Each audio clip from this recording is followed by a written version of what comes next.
All right, good evening, everyone. You're welcome to the Public Service HR Mentorship Series.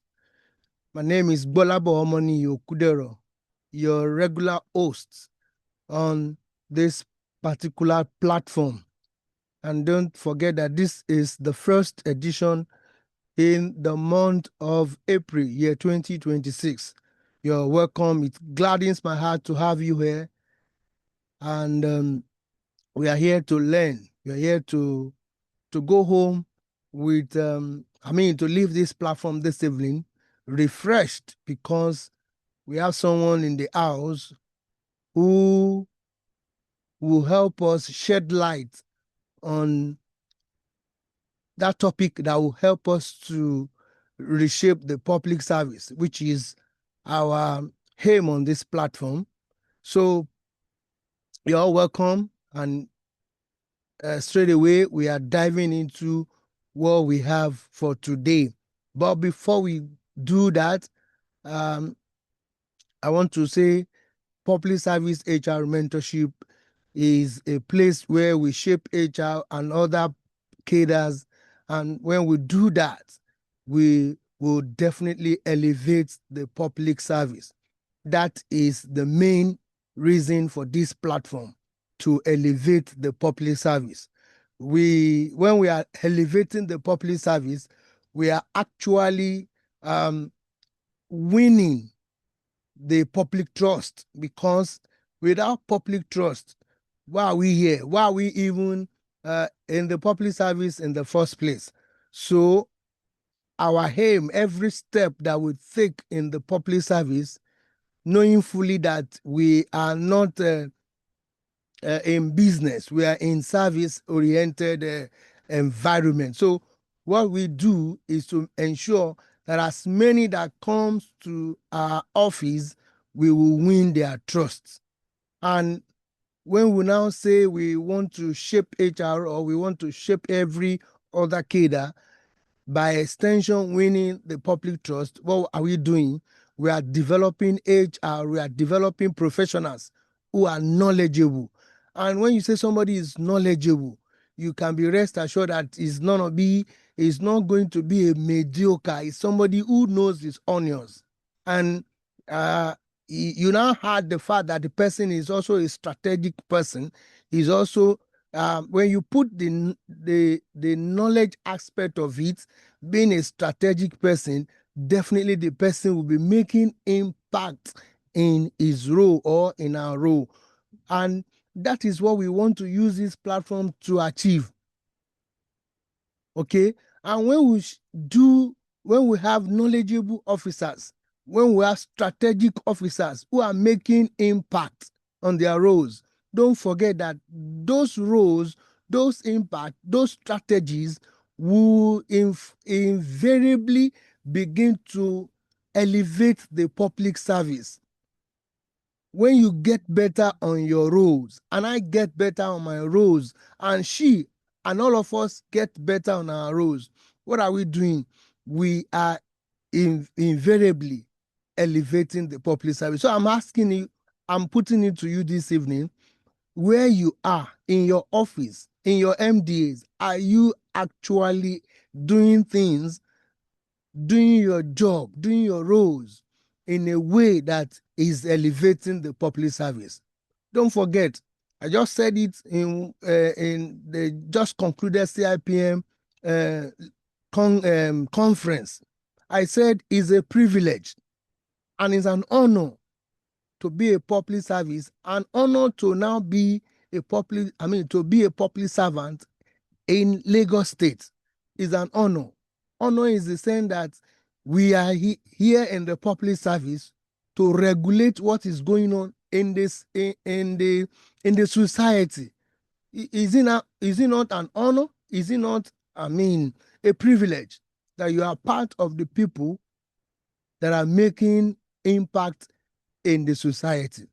So I put it to us today that we should, work and raise our shoulders, that we are part of the people that are making things happen in the society. And I'm talking to those who are actually contributing positively to the service delivery in Lagos State Public Service. So it's an honor indeed, and I want to use this opportunity to say to us that wherever we are, let's put in our best. Let's put in our best, and I'm sure that those things we are doing in the secret, some are seeing it, and invariably, at the end of the day, we will definitely be recognized and we will be rewarded. That's my opening touch this evening, while I will introduce our facilitator today. Please join me as I welcome our facilitator. Let me quickly read the profile of our facilitator this evening. Our facilitator is Mr. Otubu Ebenezer Olugbemi. Mr. Otubu is a highly accomplished and result-driven public sector professional with over 2 decades of progressive experience in administration and human resource management within the Lagos State Public Service. Since he joined the service in 2000, he has consistently demonstrated strong leadership, strategic thinking, and a commitment to excellence in public administration. He has served across key ministries, departments, and agencies, which include Lagos State Board of Internal Revenue, Lagos Local Government Establishment Training and Pensions, Lagos State Film and Video Censors Board, Ministry of Tourism and Intergovernmental Relations, and the Ministry of Establishment and Training. Through these roles, Mr. Otubu has built a reputation for himself for driving institutional efficiency, workforce development, and policy implementation. Currently, Mr. Otubu is serving at Lagos State Waste Management Authority, where he continues to contribute to organizational growth through effective human capital development, administrative reforms, and service delivery improvement initiatives.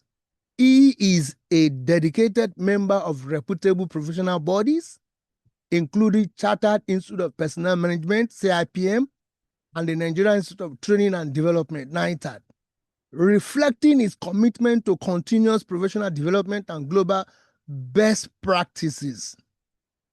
Mr. Otubu is a respected leader and a team builder. He is also known for his integrity, diligence, and passion for public service, making him a valuable asset in advancing organizational goals and public sector reforms. Please join me as we welcome Mr. Otubu on this platform, who will be shedding light on what we have to learn today. If you look at Mr. Otubu's profile, he has passion for public service. And that's why we have brought him here to come and give us, share his knowledge on what he knows, especially on what we call schemes of service.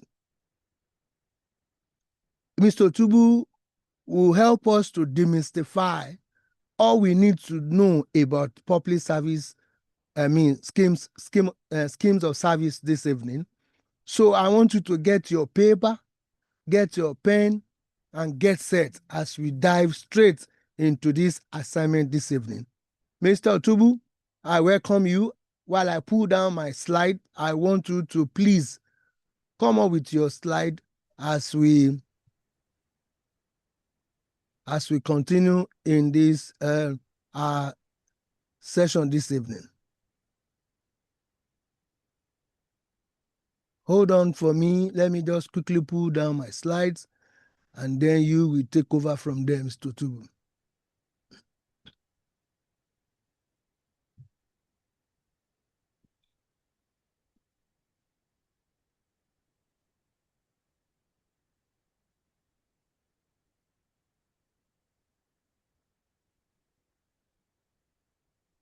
Mr. Tuba, are you there?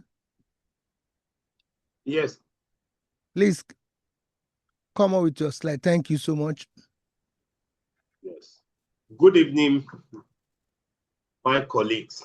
Good evening, sir. Once again, I wish every one of you happy Easter. Thank you. I want to thank the organizer of this program for giving me an opportunity to share my little understanding about the scheme. So I come out with the topic, understanding the schemes of service, roadmap to career entry, growth, and advancement in the public service. When you look at that topic, you will understand that once you have agreed to be a public servant, you need to know something that will be your guide to tell you who you are. You finish from school, you have a certificate. Then, where can I work? What am I going to do? So, the document that guides every one of us is the document we call schemes of service. If you don't understand the scheme of service, the public service rule, the extant circular, then you are nowhere. It's like a blind man who don't know where he's heading to. And at this lecture, I want to appeal to every one of you to listen attentively and understand what we want to discuss. Now, we are going to discuss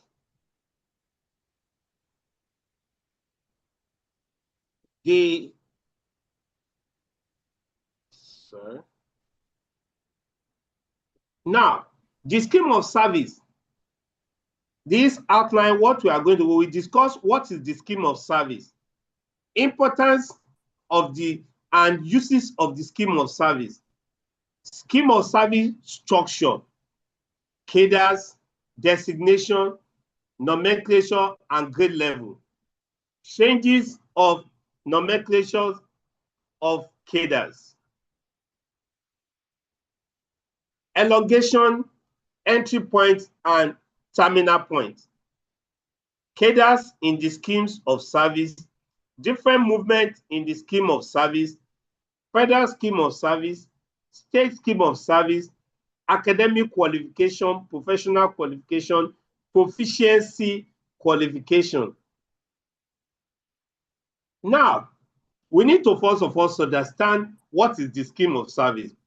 It's an official document that outlines the career structure, qualification, entry requirements, duties, and progression path for employees in the public service. It's a document that being complied by a body that we call National Council of Establishment, so that there will be an uniformity in the country. So we are all, you should recollect that we have a document before that we talk about a civil servant. Now, in Lagos State, we have a document we call it. The general word for every one of us, either you are in agency, you are in the ministry, is we are all public servants because we are working for the public. We are building the structure for the public. So every one of us, we need to, something must be to guide our own career. You have your qualification, we have different qualifications. So the document that guides us how we move our own careers, where we move, what are we supposed to do with our qualification, what's the point of entry, how we can move from one level to another. That's the document they bind together and they call it scheme of service. Presently, many people ask us about the scheme of service we have now. We have the one of year 2000. We have the one of year 2003. And also at the local level, they have their own scheme of service. The one they are using presently is 2006. And we have some extant circular. Any scheme of service, there must be a circular that we discuss about this cadre. And they need to merge all the circulars together and bind it. And that's why we have the booklet that we are using presently. So there's no cadre in service that we don't have the schemes of service for it. Fine, we have the one of 2023, we have the one of 2000, and also we have some that are still in the different circular that have not been in the booklet, but there's no cadre. For example, when we talk about procurement, there is a circular that discusses about the career of a procurement officer. I recollect there was a time somebody retired and they want to chart the career of that officer. Then there's nothing like admin and human resource officer. What we have then is personnel assistant, personnel officer 2, and we have a lot of people that are admin and human resource officer. That if you are in a position to chart the career of a retired officer, and you are looking at it, that what does that mean? Who is a personnel officer? Who is a personnel assistant? If you go to our archives, you will see the transformation of a personnel officer to admin officer, now admin and human resource officer. So that means there have been an existence of a schemes that discuss about the name of so-so cadre and the transfer. So the document that talks about the duties, the nomenclatures, the cadres is schemes of service. And it's also discussed about your entry requirement, the duties you are going to perform, and how you move your progression path. So, uses of the schemes, you know, when you join the service, the first thing is the recruitment process. I've seen a situation where they ask an officer to differentiate between recruitment process and appointment process. And we have a lot of people that are having issues. So you see, recruitment is the process of filling a vacancy position. When you will see an officer telling us that when you are writing an application, you have informed the system that you are undergoing a program. And I used to tell them that at that recruitment process, all what you are saying as at that time, there's no way they can document it because we are still in the process. Until when you are shortlisted and you are given an appointment, then you need to inform them your position, that I'm undergoing the program, these are my qualifications, this is my status, this is my everything. So recruitment is still a process. And during the recruitment process, the government knows which cadre are they recruiting.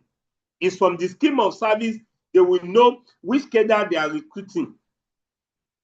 So if they are recruiting an engineer, then what type of engineers are they recruiting? Is it mechanical? Is it electrical? If it's an admin and human resource officer, they will state it in line with the scheme. The scheme will have discussed that you must have so qualification before you can be given an appointment. And when you are given an appointment, you should know that we have something we call offer and acceptance. So at the appointment level, there must be an offer.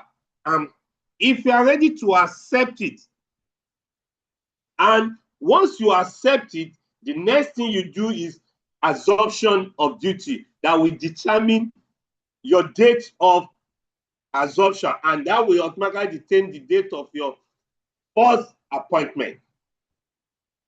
Because from the date of first appointment, that's when it's going to determine when you'll be confirmed and when you'll be due for your next promotion or advanced advancement. So you should be able to understand the difference between recruitment and appointment. You cannot be given appointment without putting into consideration what the scheme of service says. You cannot be given appointment if you don't understand what the scheme of service. I've seen a situation when somebody that joined the service with HND, and they made provision for that person to level 15 with HND.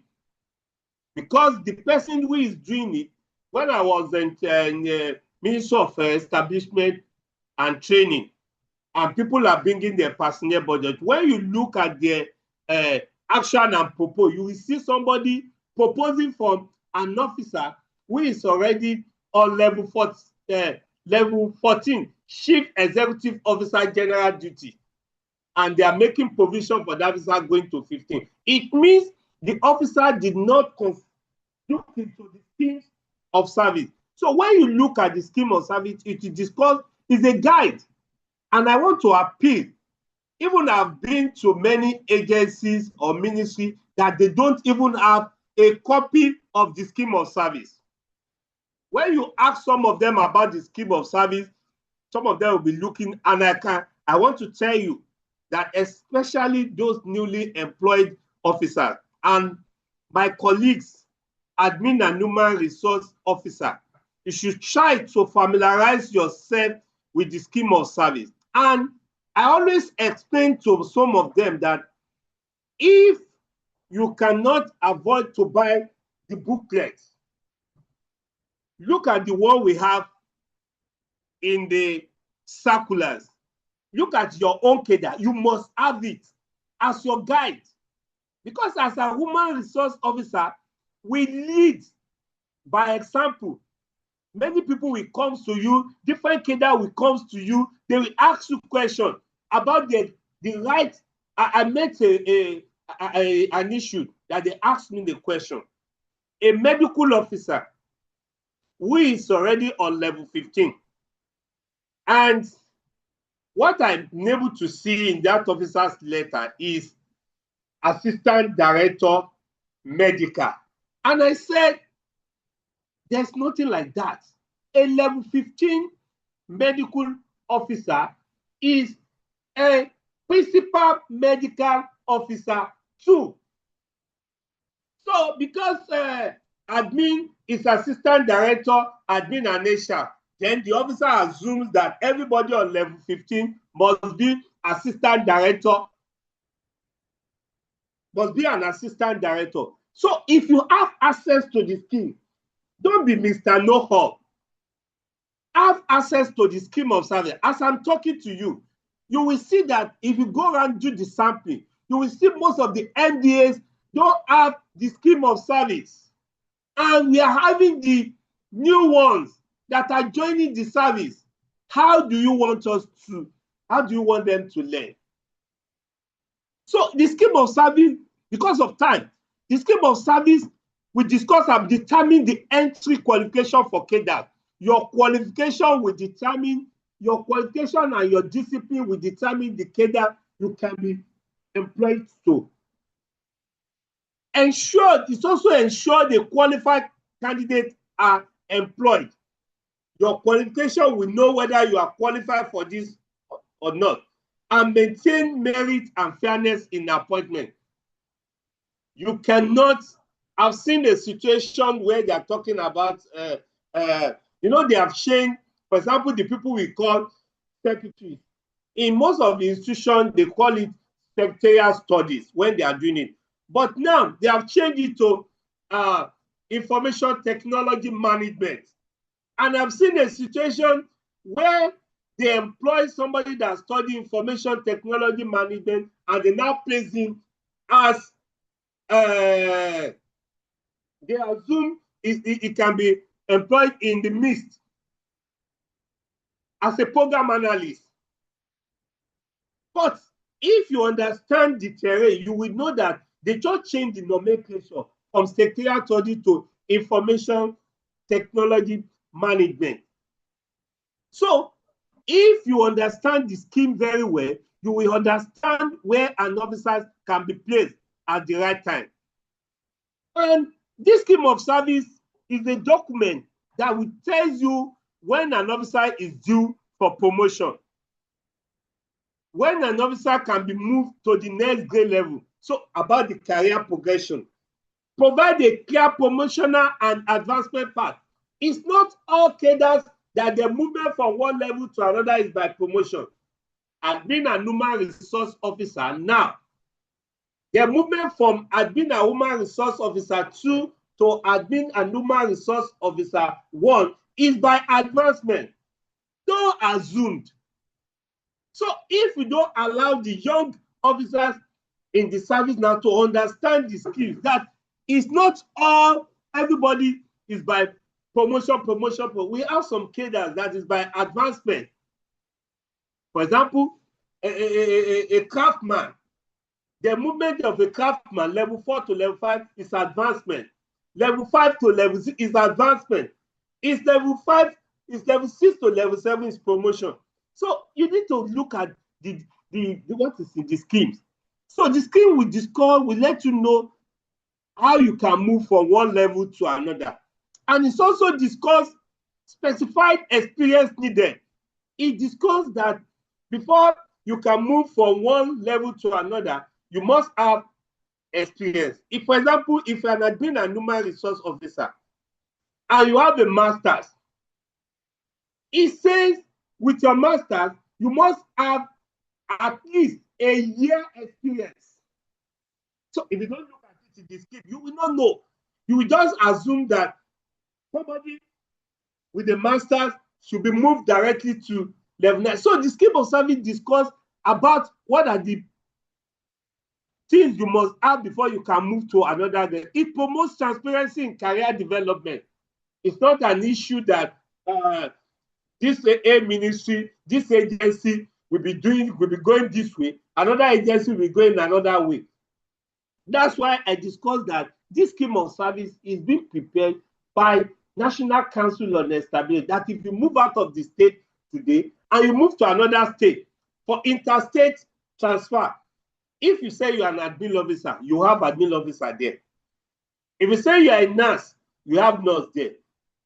They will look at your letter and they'll be able to place you in the right position. This scheme of service will determine, because in the scheme of service, discuss about your duties. What are your responsibilities? And there's some other things we know in service that other jobs assigned. But your responsibility, your skill, the scheme of service will tell you, they will be able to know that what are the training you need to perform optimally. Support capacity building and skill enhancement, because in the scheme of service, it will discuss about your duties. And from your duties, the way of performing that duties, then they'll be able to look at this, that so cadre, they are the ones to be in charge of this. So they have the right to go for this training.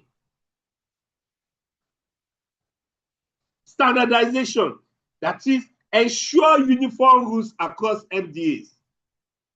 That's why we have Ministry of Establishment and Training, and we have Civil Service Commission, all others commission.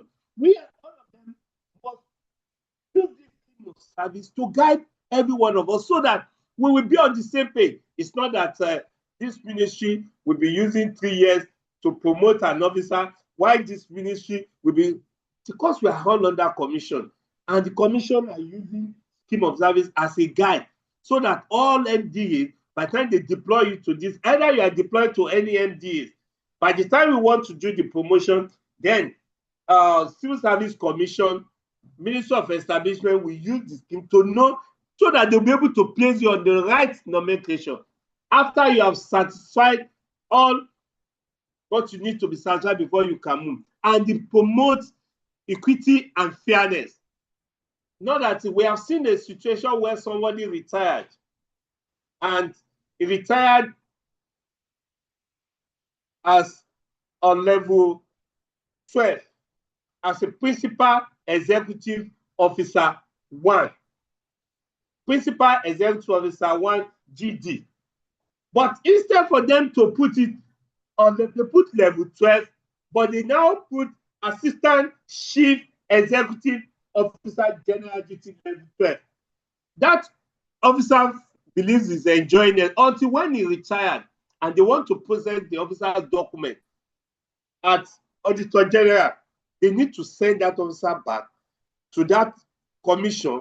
So the officer need to face the commission before they can change the letter.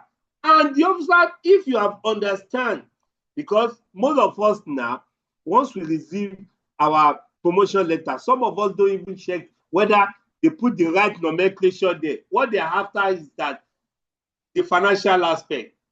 And we have reached a level that we need to look whether they use the right nomenclature with the right grade level. Uniformity and fairness, manpower planning.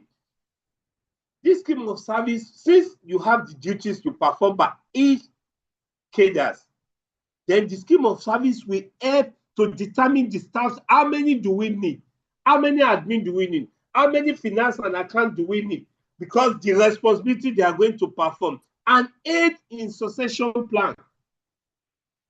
You know, there was a time we have finance and admin officer, but now we have finance and account.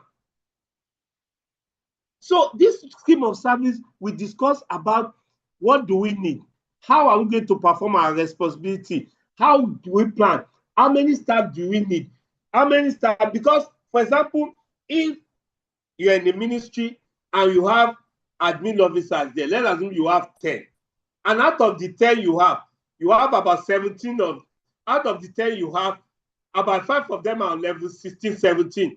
So it means you need to make provision for the middle level management admin officers, because there's some responsibility that they are going to perform. Policy implementation performance. The primary objective is to determine whether the policies are being implemented as intended and delivering the expected result. To measure effective and impact of policy, the government will have its own policy. But who are the people that are going to carry out the policy? We, the public servant. You cannot say a mechanical engineer to perform the job of a civil engineer. Everybody will have his own responsibility. And it's your cadre, your place that will determine what are you going to do. Identify gap between policy design and execution. Government design its own policy. Who are the people that are going to execute it? Enhance accountability among officers and departments.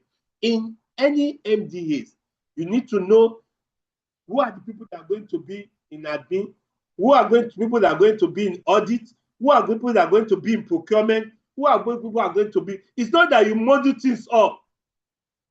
If you are now putting a scientific officer in the admin and you are putting admin in, so the system has been structured.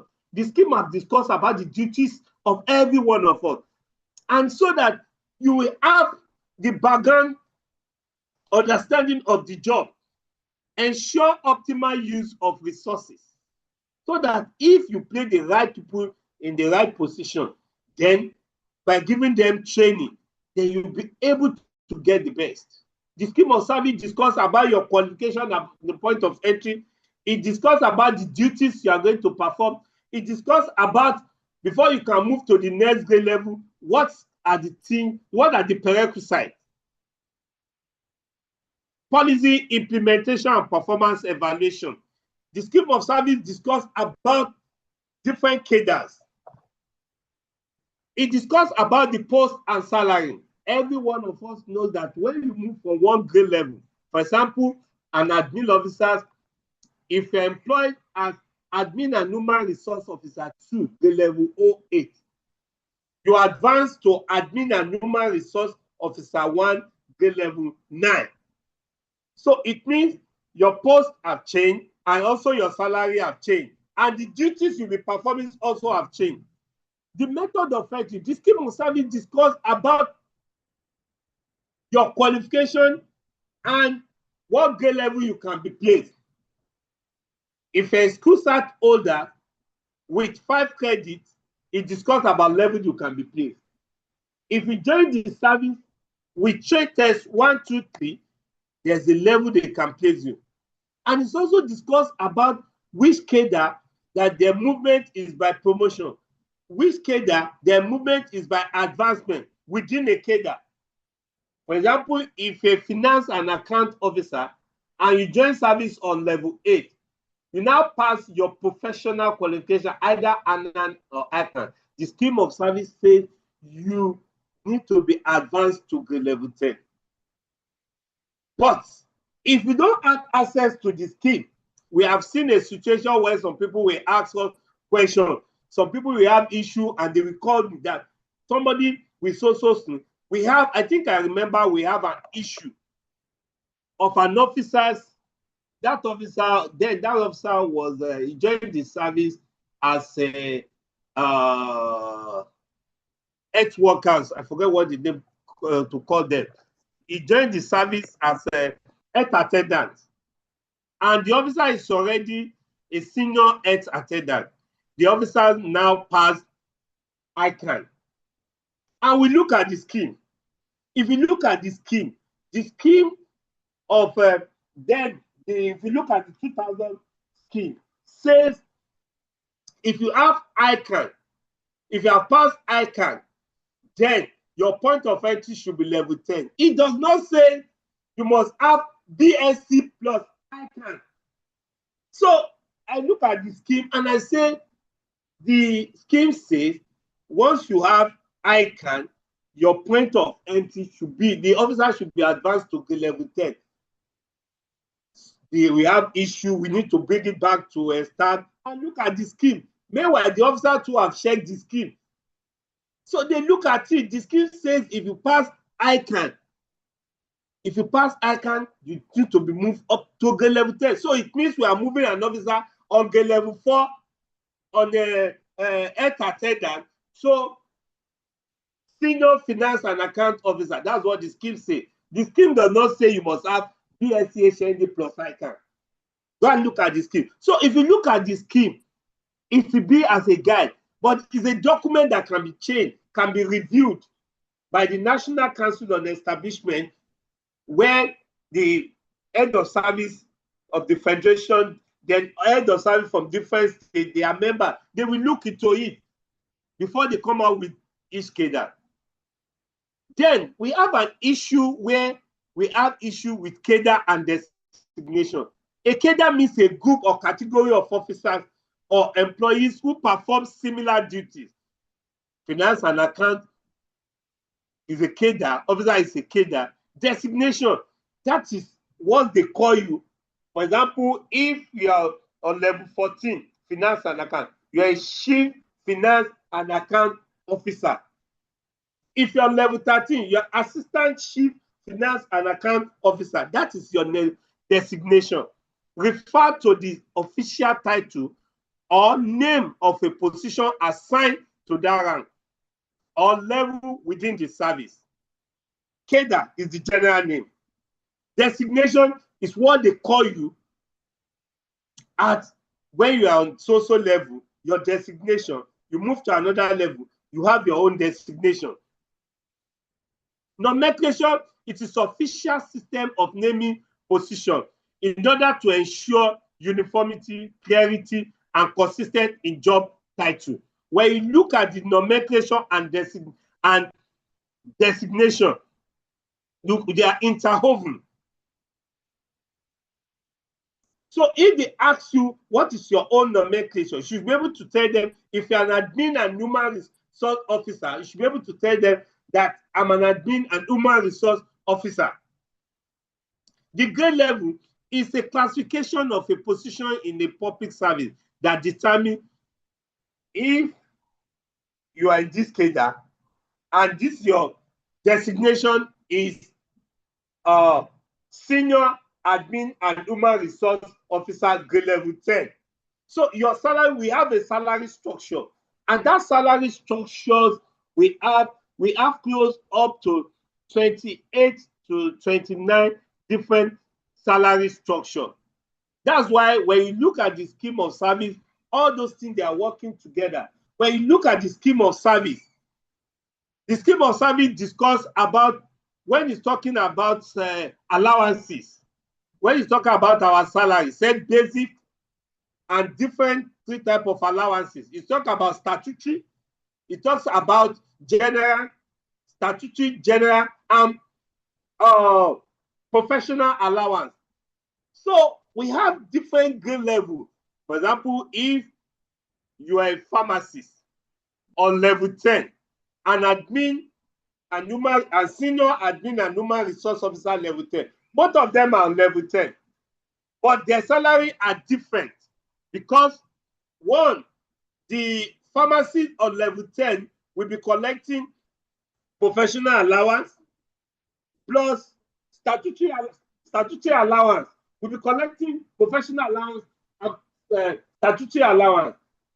Why admin and human resource officer will only be collecting the basic and statutory allowance. So the grade level, we have different salary structure, and depends on your cadre that will determine your salary, your rank or status.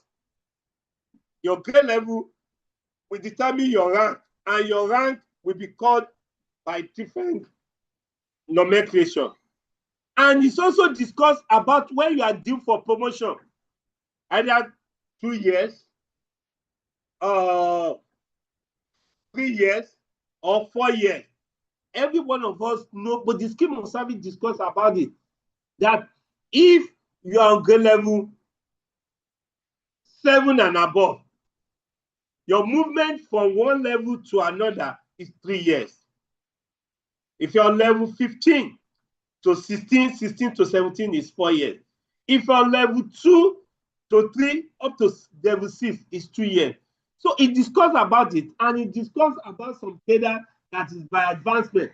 For example, I've mentioned an admin, scientific officer, the movement from scientific officer 2 to scientific officer 1 is by advancement. So it's not something that you will just feel that let me advance these people. No, the scheme of service discuss different cadres, your movement by grade level, your movement by advancement. Elongation of cadre is the process of extension or lengthening the terminal point. There was this, for example, there was a circular, it is in the health sector, where they have pharmacy technician, medical record. Before, their movement from level 7 to level 13.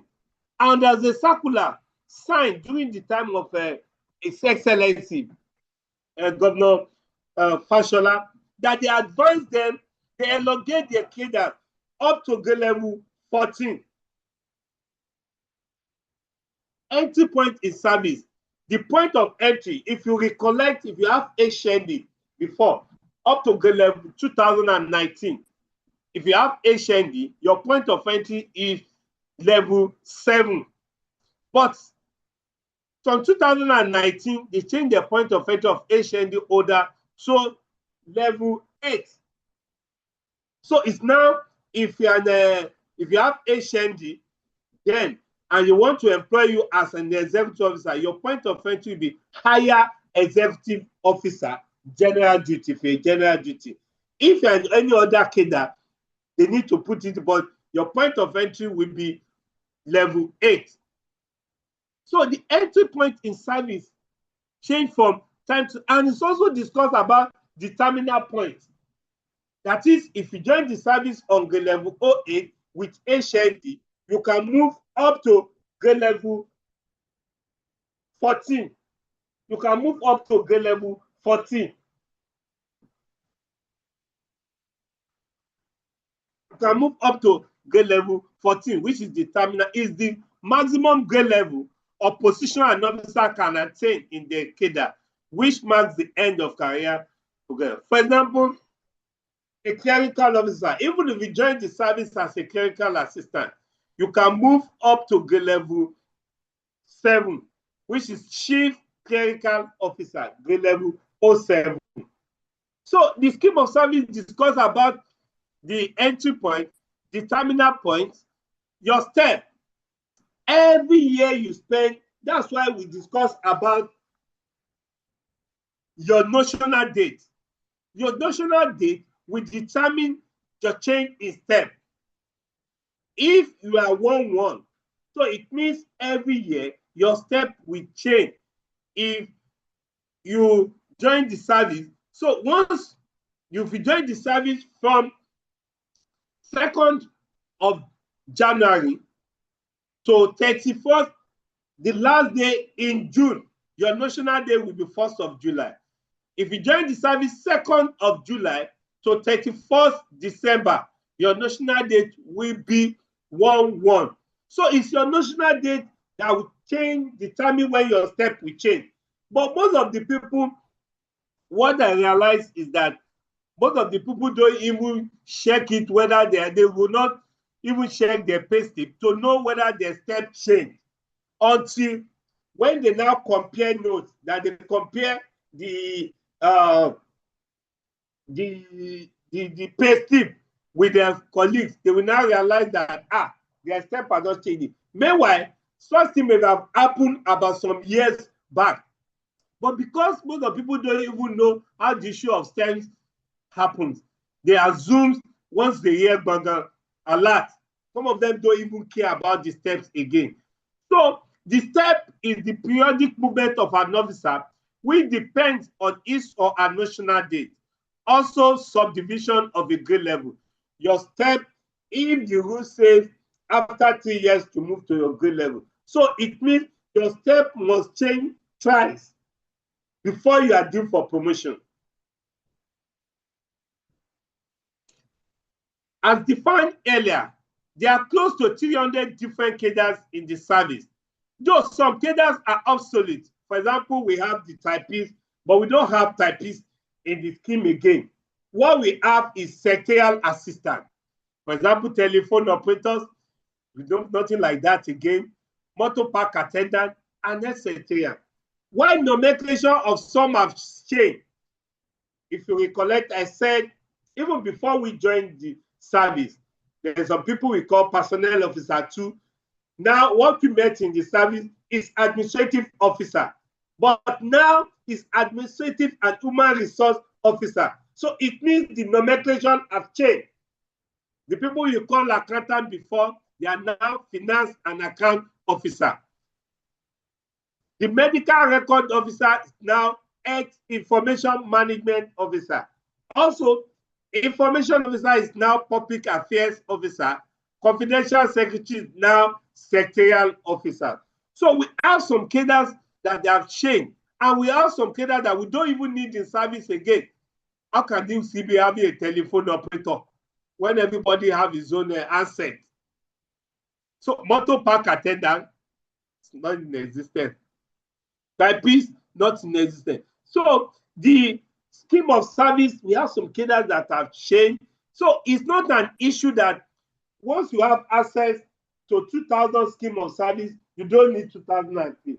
Or because you have 2003, you don't have 2000 again. We are using all the schemes together because there's some cadres and I discussed with you that when we talk about the scheme of service, is the compilation of different circular about different schemes. So if you are using 2000, you need 2003, and if there's another one, then you still need, you use the three together, pari passu, because there's some cadres that's in existence, there's a new cadre, and there's another new cadre that are coming.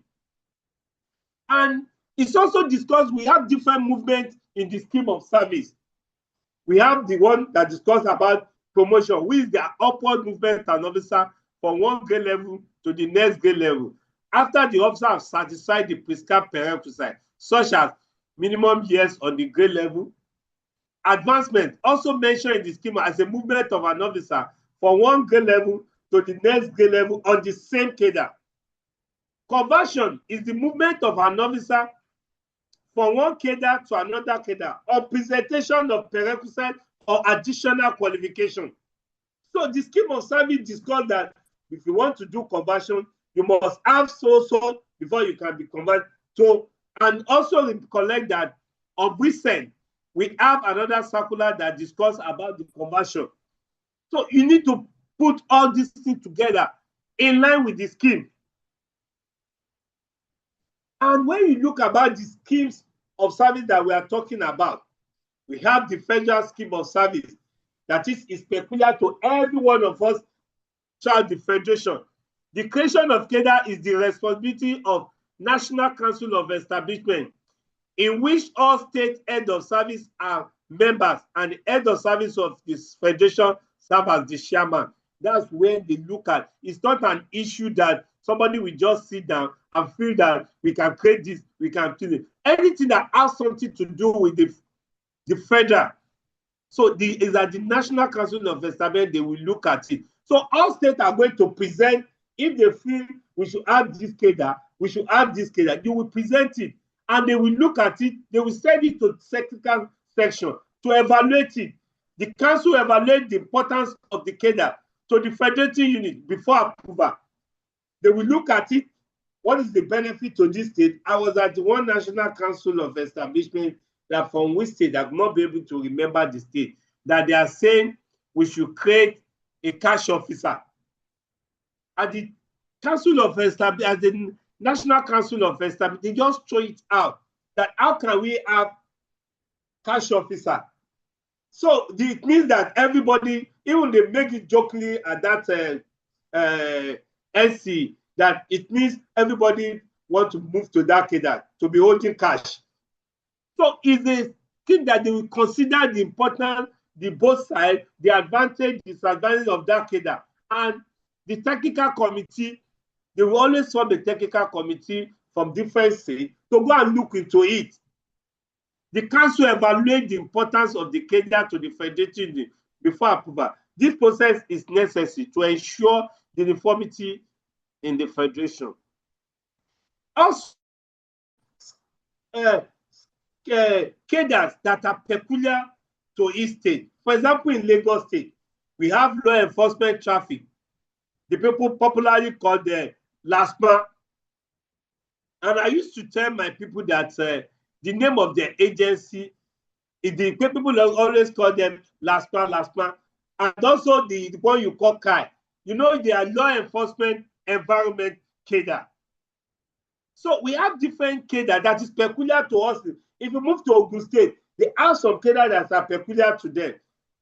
So we have state schemes of service. We have federal schemes of service because we have some CADA that are peculiar to us.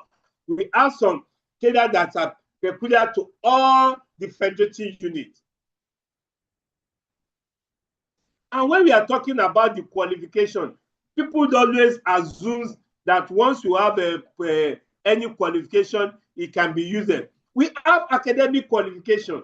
We have professional qualification. We have proficiency and competency qualification. And experience, if you look at the scheme mentioned experience too. That if you have an experience, you can be moved to this also grade level.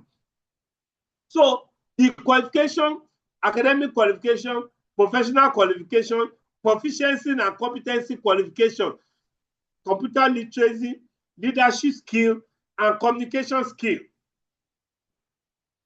So when you look at all those things, the scheme of service is a document that I want to appeal, especially my first family, admin and human resource officers.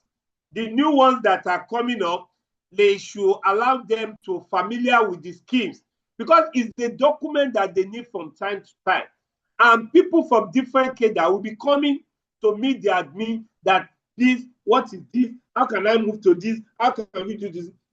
That's why I align with the system that when you join the service, you need to work in the either PSO, commission, and staff to have an idea how it works. Because it will be very funny to you that we have some admin officers, some are on level 9, on level 10. They have not have access to the scheme. If you are just talking about the scheme, they will just be looking at you.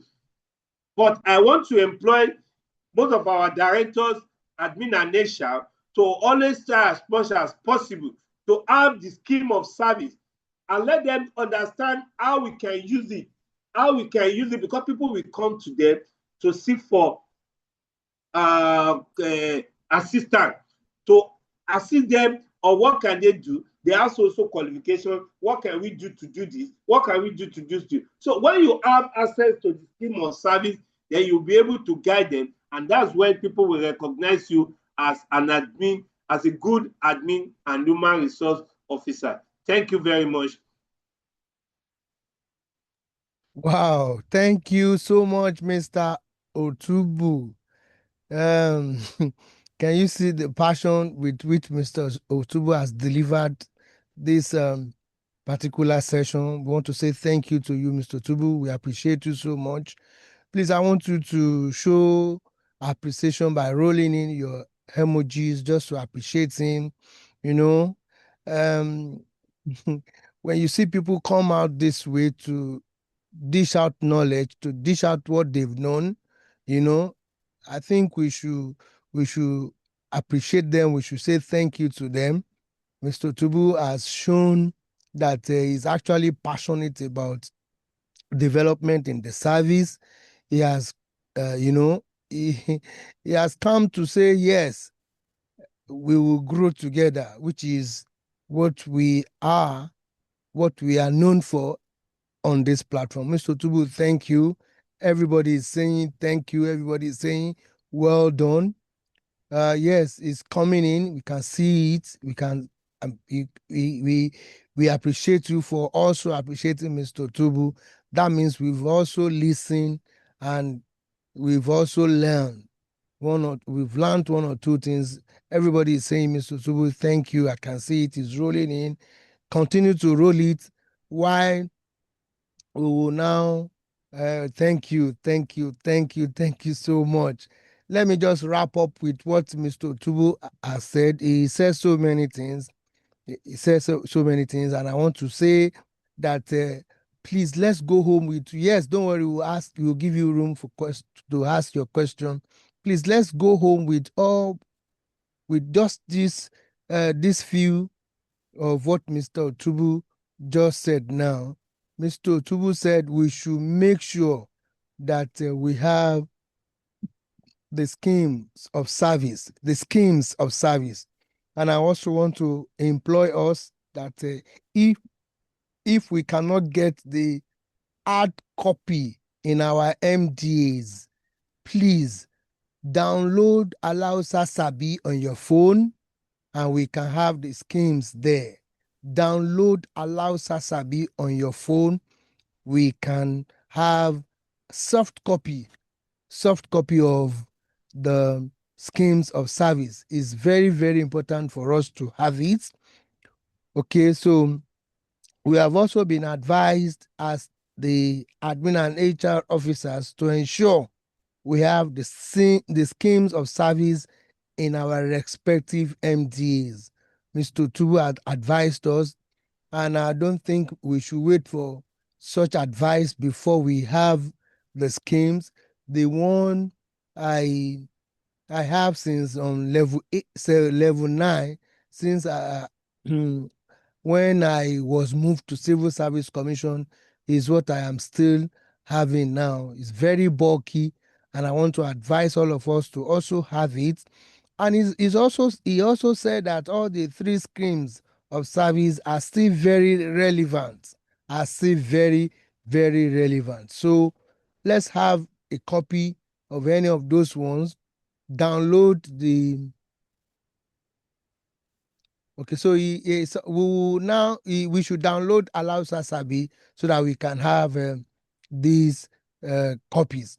So, Mr. Tuba, I think you are ready to answer 1 or 2 questions so that we can call it a day. Mr. Tubu, are you there to answer our questions? Yes, I'm there. Okay, yes. Thank you. So somebody is asking, Mrs. Okoli is asking, I want you to please clarify the issue of additional qualifications before the point of entry. Can you please shed light on that? Mrs. Okoli is asking while we continue to search for questions. Please let me quickly say this that Olaiton and Faiga, they've taken permission. I am alone here with the help of with the help of God and technology to take those roles up. And so you need to just please try as much as possible to understand what is going on. Thank you so much. So, Mr. Stubu, can you just please shed light on Yes. that? Why we? Thank you. Thank you very much. You see, qualification not mentioned at the point of entry, I don't think should be recognized. If you are asked, that's why I say that if you are in a recruitment process and you mention you have so qualification, when you are given appointment and you did not mention that qualification should not be recognized. If they ask you your qualification, everyone, let's tell ourselves the truth. Every one of us knows our qualification. Because you want yourself to, for example, you're a BSc holder, and they ask you fill your qualification. Because you need that job, you said school cert, and you are given that job. After you have been given employment, you are now telling them you have BSc. Let's tell ourselves the truth. Such officers should face PMB disciplinary because you are hiding the truth, and it's going to affect the manpower planning of the system. That's why I said qualification not mentioned at the point of entry should not be recognized. They ask you your qualification. It's a personal decision to know whether you want to tell the system your qualification at the point of entry or not. Fine, everybody agrees that you are looking for a job. I've seen a situation where a school soldier, no, a BS soldier was employed as a clerical officer because you are looking for a job. And you are given a clerical job. Along the line, you met your colleague in the system. And once that colleague give you another to perform some assignment, you feel somehow. And you are the one that caused it. Because you did not disclose your right qualification. So your qualification not mentioned at the point of entry should not be recognized because it will affect the manpower planning of the system. Thank you very much. Thank you, Mr. Tubu. Thank you so much. So it's like you're suppressing information at the entry point. So we don't need to suppress information. We just have to declare the information, or you wait till that your certificate will be useful so that we will not suppress information unnecessarily. Okay, so Mr. Tubu. Yes. As I don't know what the question Mrs. Anyobadijo is actually asking. She said, I need more light on STEP. I don't know, maybe you grab it, you know what to say about that? Yes. All right, thank you. Yeah. What you are trying to talk about, your STEP. I said your notional date will determine when your STEP will change. In service, is either you are 1-1 or 1-7. For example, if you join the service in 2025, automatically if you join the service, let's say February 2025, automatically you know your notional date is 1/7/2025. So when it gets to 1/7/2026, if you're on step 1, automatically your step will change to step 2. So your notional date will determine when your step will change. And if you are in the grade level that you need to spend 4 years, so that means your step will change 4 times before you are due for promotion. So your notional date determine when your step change. The number of times your step change will determine when you are due for promotion.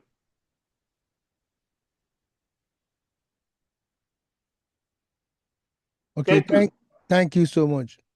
So Mr. Henry Inwekwo, sorry if I didn't call your name very well, please.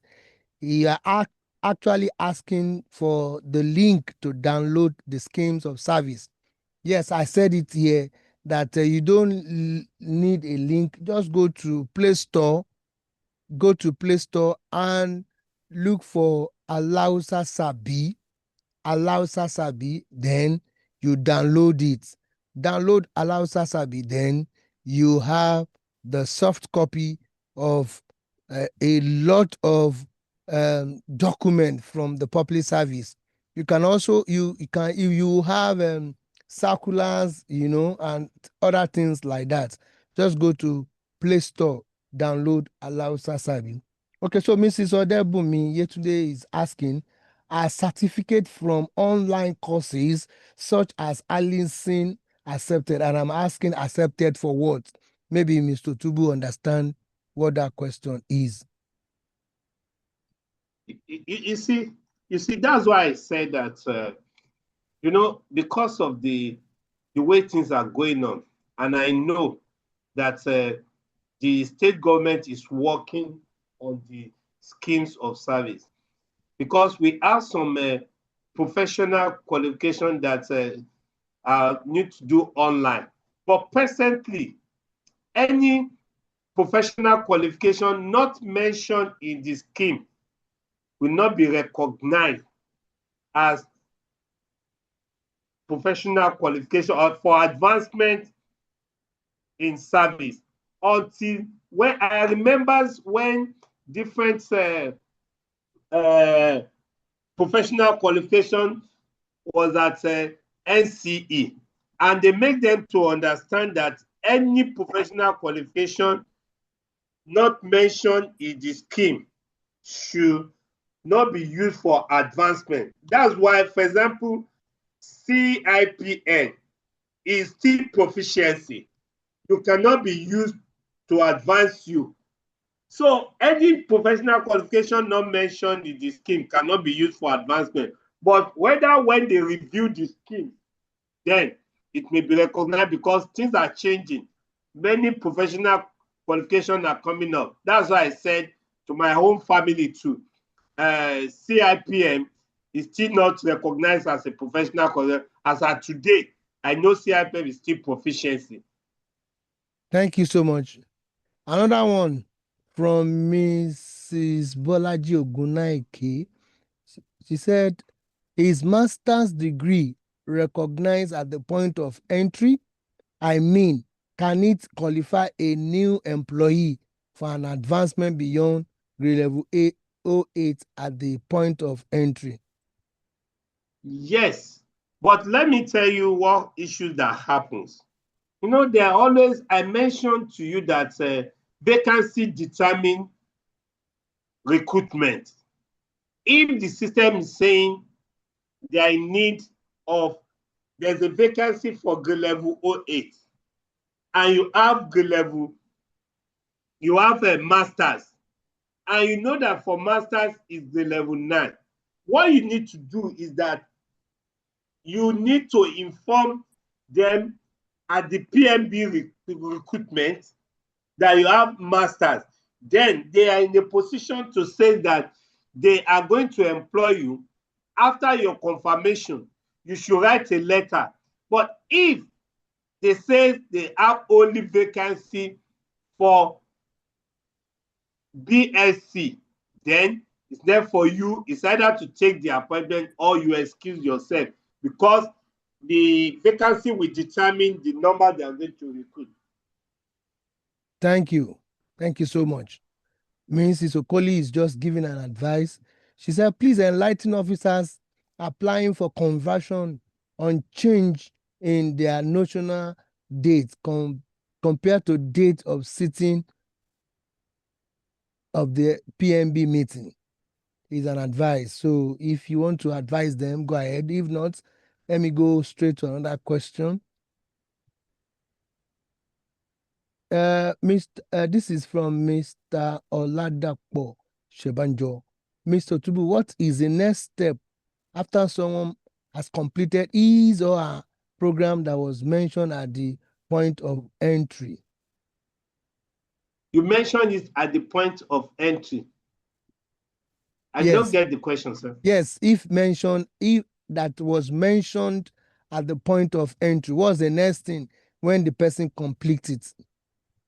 When you measure, you need to, that's why immediately you are undergoing a course when you join the service. Immediately, that's why I said that you should know when you are telling them. If you are telling them at recruitment process, I get you understand, you are not saying anything. After you have been given an appointment letter, you need to write a letter that you are undergoing a course so that it will be recognized. Then they will forward it to a staff where you will be given a letter of new entrance. It means your qualification will be recognized when you are through with the program. But if you are telling me, I've seen a situation where somebody was telling me that when I was writing my application, I informed them that I'm undergoing the program. That's why I made them understand that when you are telling me something at the recruitment process, you are not saying anything because you have not been employed. It's only when you have been employed, you can now tell me that I'm undergoing, and that one, by that time they have opened a file for you. You will now inform that I'm undergoing the program. Then the office will now send it to establishment, the training department in the Ministry of Education. So you'll be given a new entrance so that when you are through with the program will be recognized and it can be used for you in the service. Thank you, sir. Thank you so much. I think we've answered that question and you are okay with that response. Somebody is saying Alausa Asabi is requesting for official email to sign up, and Mrs. Okoli has also helped us to answer that person, simply saying that you need your Lagos State official email address to download Alausa Asabi. Yes, that is the condition. Okay, Mr. Tuba, are you still there? Yeah, I'm there. When your entry date is 31st of August, please, sir, when will be my national date? What will be my national date, or when will it be, sir? Your national date is automatically 1/1 of the following year. If you join the service 1st of August, so the incoming year will be your national date. So it will be 1/1 of the coming year. That is, if you join the service 1st of August 2025, your national date is going to be. Maybe you should clear it, sir. Mr. Tubu, clear it for us. Which entry dates again? Please help us to shed light on that. Which entry date will fall on the 1st and 1/1 and 1/7, please? Okay, I said the national date we have in service is either you have 1/1 or 1/7. If you join the service on 2nd of January to 30th June, your national date is 1/7. If you join the service 2nd of July to 31st December, your national date will be 1/1 of the incoming year. Thank you. So if you say, I hope you get it. I think it's okay. He's clear enough, honestly. Yes. Thank you. All right. So at the point of entry with grade level 08 as a BSc holder, can such officer be advanced to level 12 as a result of experience? You see, when you are talking about experience, you should have mentioned at the PMB recruitment. So it's now left for them to know, when you are talking about experience in public, you said, for example, somebody that has been working in bank, and you say you have spent 10 years in bank, and you are coming to public service. It's now left for the PMB recruitment and the commission to know whether they are going to recognize your experience. It's not that something you will just, it's not left for them to know whether they will recognize your experience or not. If they recognize your experience, then they will know where to place you. If they don't recognize your experience and the vacancy they need, there's nothing they can do. The vacancy will determine the recruitment process. Yes. Thank you, sir. And I'm sure this is a question that has come with a response, with an answer, but let me just read it out. It's from Bisola Gbadamosi. Sir, apart from ICANN at the point of entry, can other professional qualifications like CIIN or CIPM affect placement to grade level 12?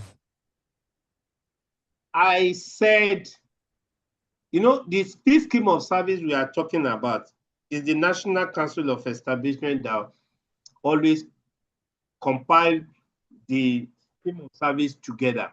And I said at the last NC that I attended, they said that any professional qualification not mentioned in the scheme should be recognized as proficiency. And I said, for example, our own CIPM in the service as of today is proficiency. So any qualification not mentioned in the scheme is to be recognized as proficiency until it's recognized and it can be used for advance. So they will state it in the scheme that you can use it for advancement to social level. So anyone not mentioned in the scheme, unless your professional qualifications mentioned in the scheme, then that's where you can use it for advancement. All right, thank you. Thank you so much, Mr. Otubu. Somebody is saying, is advancement applicable to all newly recruited staff across all cadres? No. All right, that's why I said there's some cadres. For example, I know for admin and HR, I know of scientific officer cadre. Okay. It's not all cadre as I mentioned in the scheme. Thank you. So I want us to just be sharp about our dealings with these questions. Somebody, I'm sure it's still Mrs. Gbadamosi Bisola. This your qualification and experience that you're asking, I think please put something at the back of let's put this at the back of our minds, that the PMB has the prerogative power to say yes to whatever experience you are bringing in, the certificate you are bringing in, based on the cognitive aspect of that your experience. Because somebody is saying that also, can a certificate for over 20 years guarantee the applicant to be placed on higher grade level? Mr. Tubu, your response, please. Sorry, please repeat that question. Can a certificate for over 20 years guarantee the applicant to be placed on higher grade level? You see, what you need to consider is that what is the age of that officer? Remember, there's this circular that says if you are above 55, you can only be placed on contract. So somebody with 20 years experience, unless there's an advertisement that they want to engage an officer on level 15, then they will assess your qualification, your experience. You see, the experience most of the people mention, you will see that most of that experience not in the, but the PMB will consider, look at the experience, whether it's what they need or not. But remember, somebody with 20 years experience will have been around 55. So it can only be given a contract employment.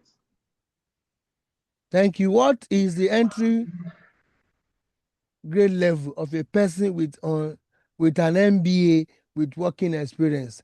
We've said it that the PMB will determine this.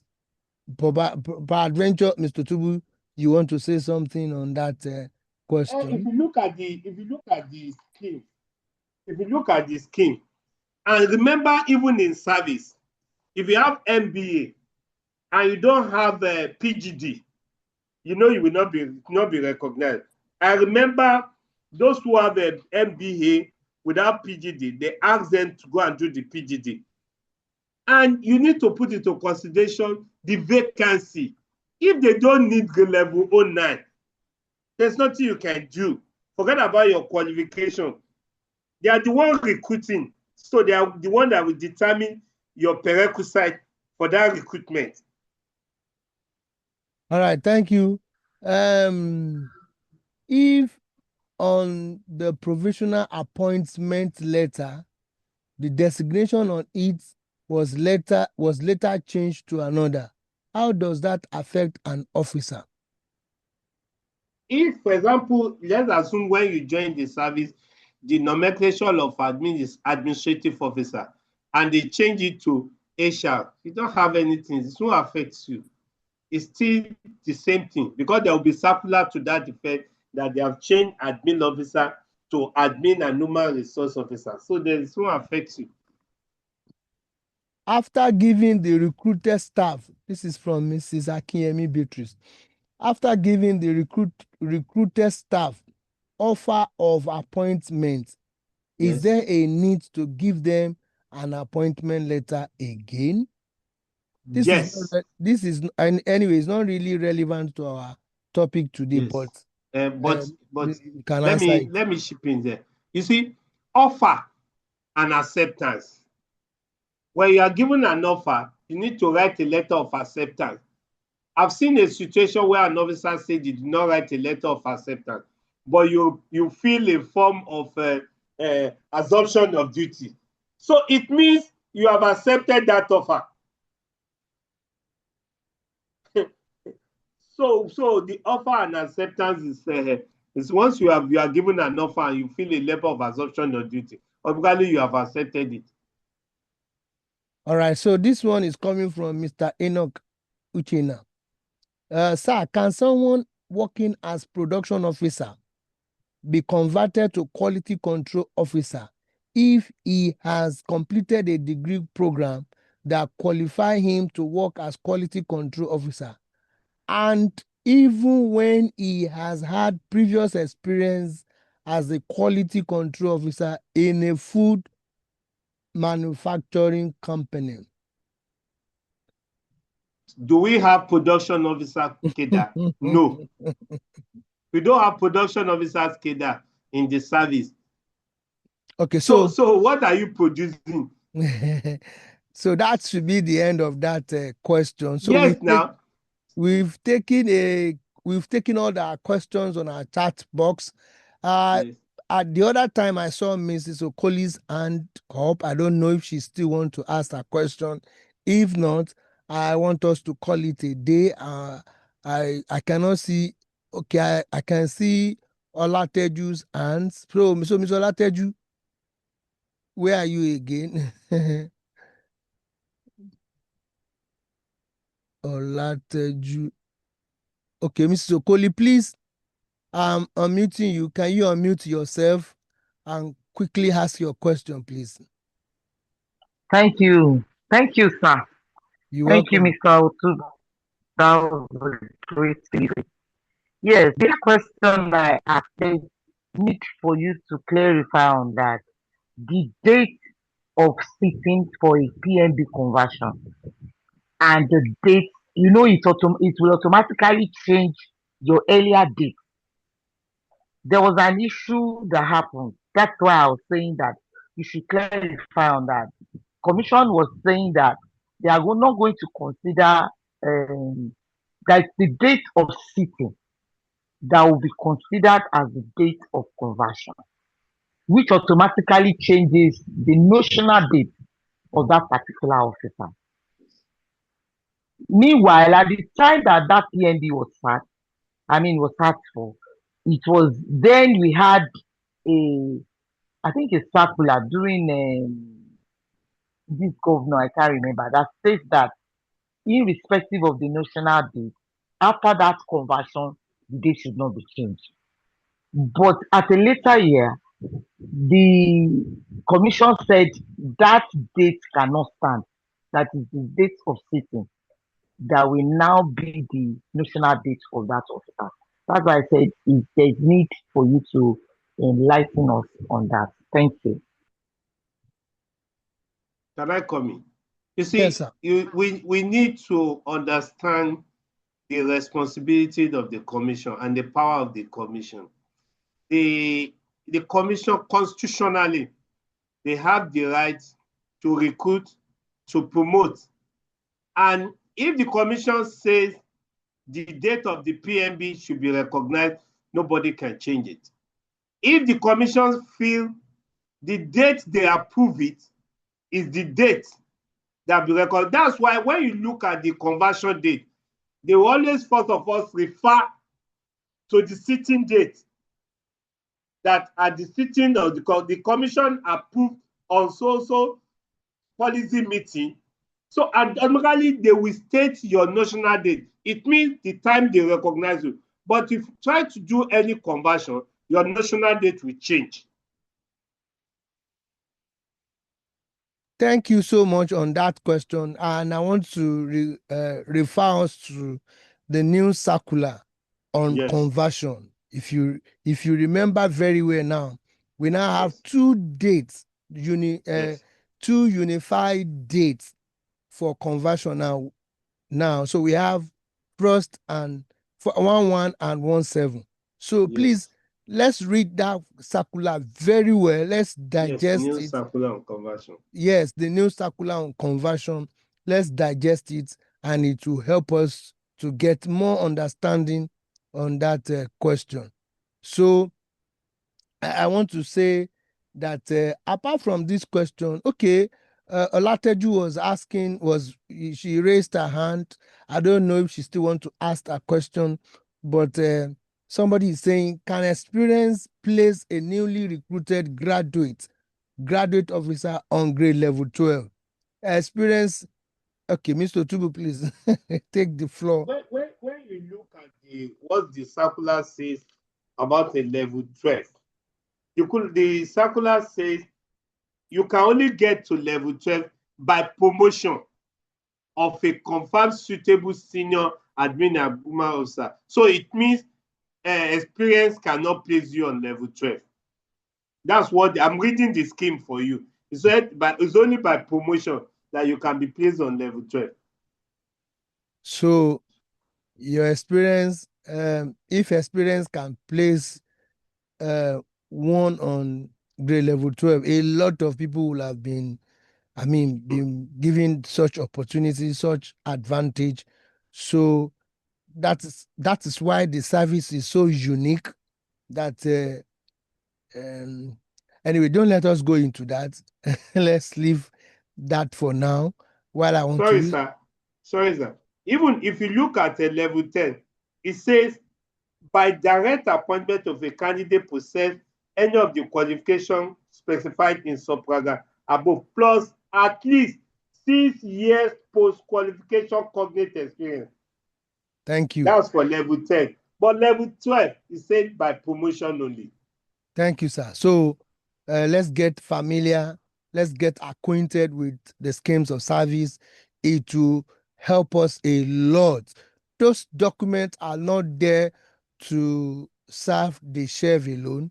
They are there to help us, and also coming and joining this kind of platform, joining this kind of learning program would definitely help us. All that Mr. Tubu has said this night, you know, except you are here. If you are not here, then probably you go to the YouTube channel, which I've posted the link again for us, and I'm posting it again. Let's go to the YouTube channel, watch it over and over and over.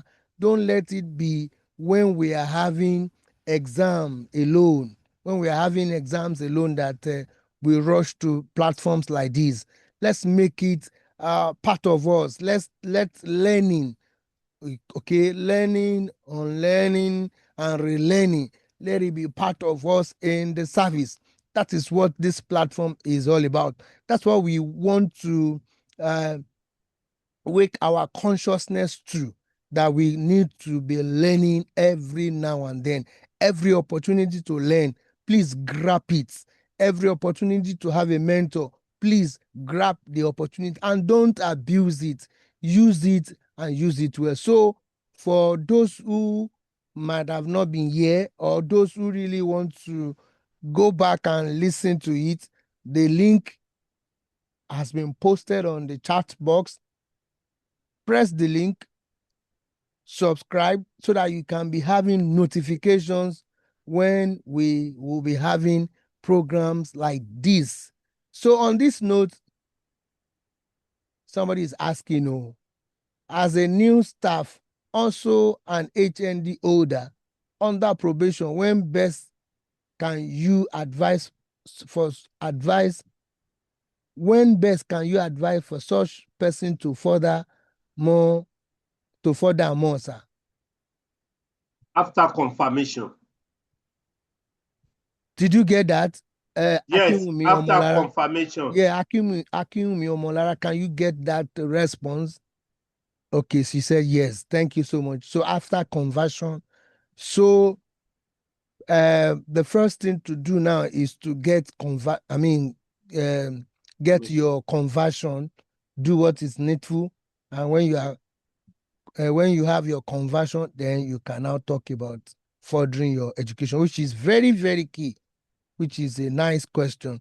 So on this note, we want to draw the curtain of this this first edition in the month of April's curtain. We will drop it, we will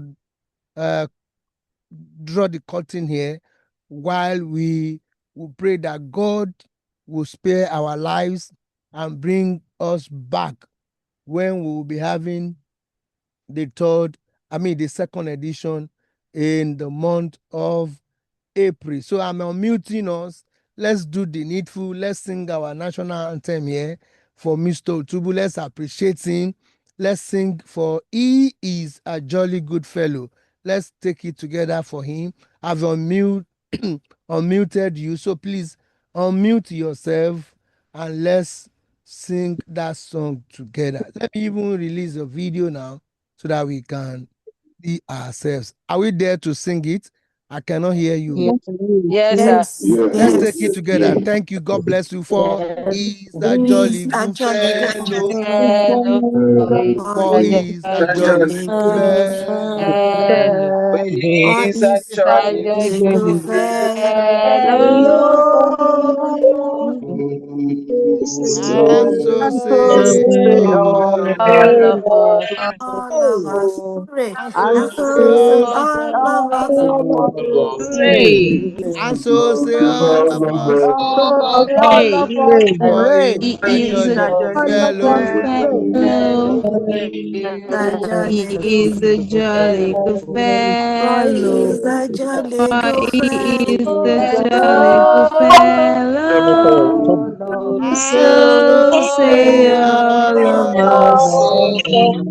Pray. Thank you. Thank you. We appreciate you. Thank you, sir. Thank you. Good night. Thank you. Yeah. I appreciate every one of you. Thank you very much, sir. Thank you. God bless you. Thank you, sir. Have a pleasant Sunday evening and enjoy yourself tomorrow. Keep learning. Keep learning. Keep learning. Keep learning. Keep learning. All right. So if you have not joined the YouTube channel, we are posting the link again. Join the link. Press the link and then you will definitely see yourself listening to those videos. And then you are learning and learning. Thank you. God bless you. Have a pleasant evening. Thank you, sir. Bye. Bye.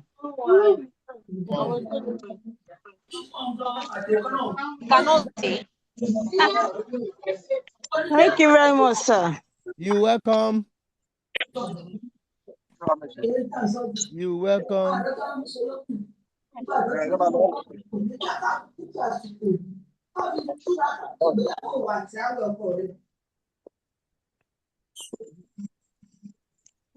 I'll get posted. Oh.